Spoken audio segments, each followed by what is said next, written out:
think it's human nature to want to explore. To find your line and go beyond it. The only limit is the one you set yourself.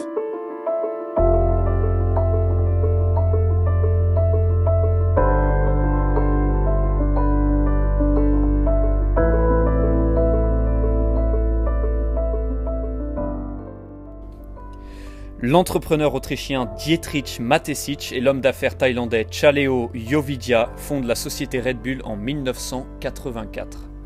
Chaleo est issu d'une famille modeste vivant de l'élevage de canards et du commerce de fruits dans le nord de la Thaïlande. Il fait ses débuts à Bangkok dans la pharmacie de son frère et crée en 1962 une entreprise de produits pharmaceutiques, TC Pharmaceutical Industries. Il commence dans la production d'antibiotiques, puis, en 1976, crée la boisson énergisante Krating Daeng, taureau rouge en thaïlandais, qui rencontre un vif succès, surtout chez les chauffeurs de camions et les ouvriers. Dietrich Mateschitz, lui, est né le 20 mai 1944 dans une famille d'enseignants. Après l'obtention d'un diplôme d'économie à Vienne, Mateschitz va travailler pour le fabricant allemand Blendax.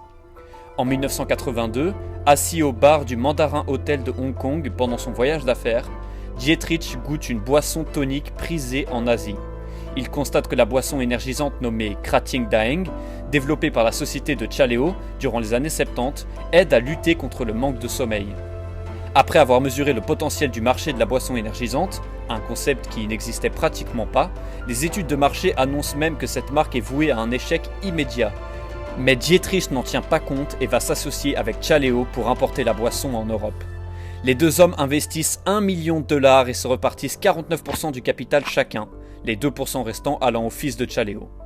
Entre 1984 et 1987, Red Bull adapte la boisson Krating Daeng au goût européen en la rendant gazeuse et moins sucrée. La boisson démarre son internationalisation en Autriche en 1987 et la cible de la clientèle européenne est bien différente de celle de la Thaïlande. Fini la classe ouvrière et les chauffeurs de camions, la cible aujourd'hui, ce sont des adolescents qui font la fête. Le monde de la nuit va être pris d'assaut par le projet des deux entrepreneurs. Le succès est immédiat et la marque se développe à travers toute l'Europe au début des années 90. En 93, Chaleo s'associe au sino-thaïlandais Chanchai pour produire et distribuer Red Bull en Chine. Exportée aux États-Unis, la boisson gagne 75% des parts de marché durant la seule année 1997.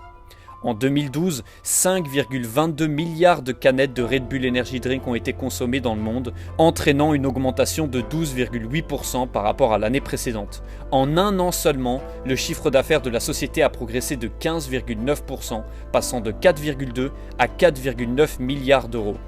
Ces résultats positifs sont dus principalement aux ventes enregistrées par Red Bull en Afrique du Sud, au Japon, en Arabie Saoudite, en France, aux États-Unis et en Allemagne, qui ont tous vu leurs chiffres augmenter entre 14 et 52% cette année-là. En 2016, 6 milliards de canettes de Red Bull ont été vendues. Le chiffre d'affaires de l'entreprise a dépassé les 6 milliards d'euros pour la première fois. En 2018, Red Bull assurait une distribution mondiale dans plus de 171 pays différents. Alors comment en sont-ils arrivés là ?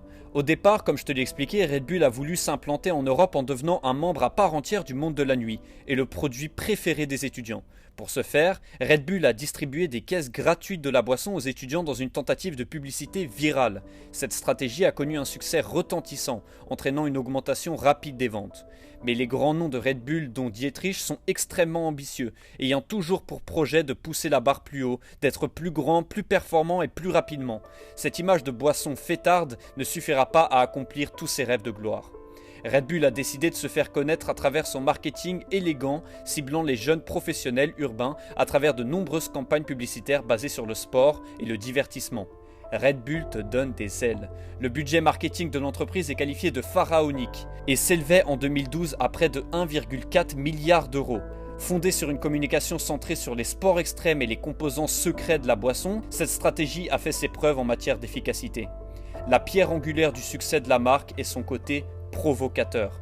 Ce caractère provocateur, transgressif, a d'abord été obtenu en investissant dans l'univers de la nuit et de la fête et a ensuite trouvé dans les sports extrêmes un relais promotionnel bien plus efficace.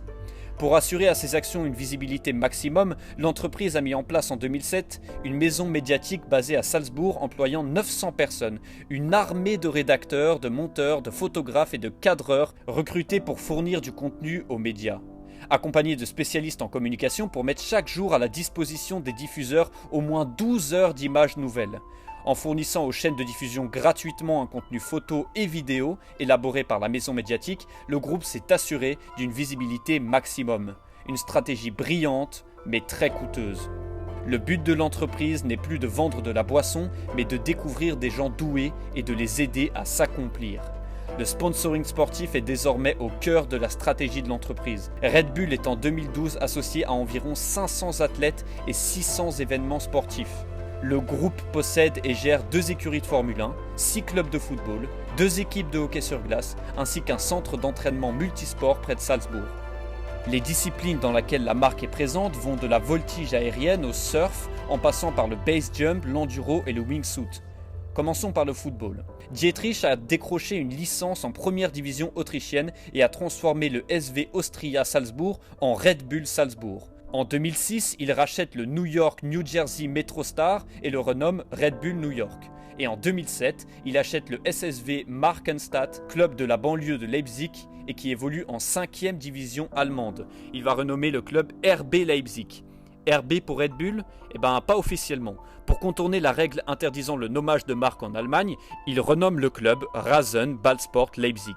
En 2 ans, l'homme d'affaires va investir plus de 200 millions dans le projet du club, va voir son club monter chaque année de division au point d'atteindre la division 1 allemande en 2016-2017 et va même finir 2e du championnat cette année-là.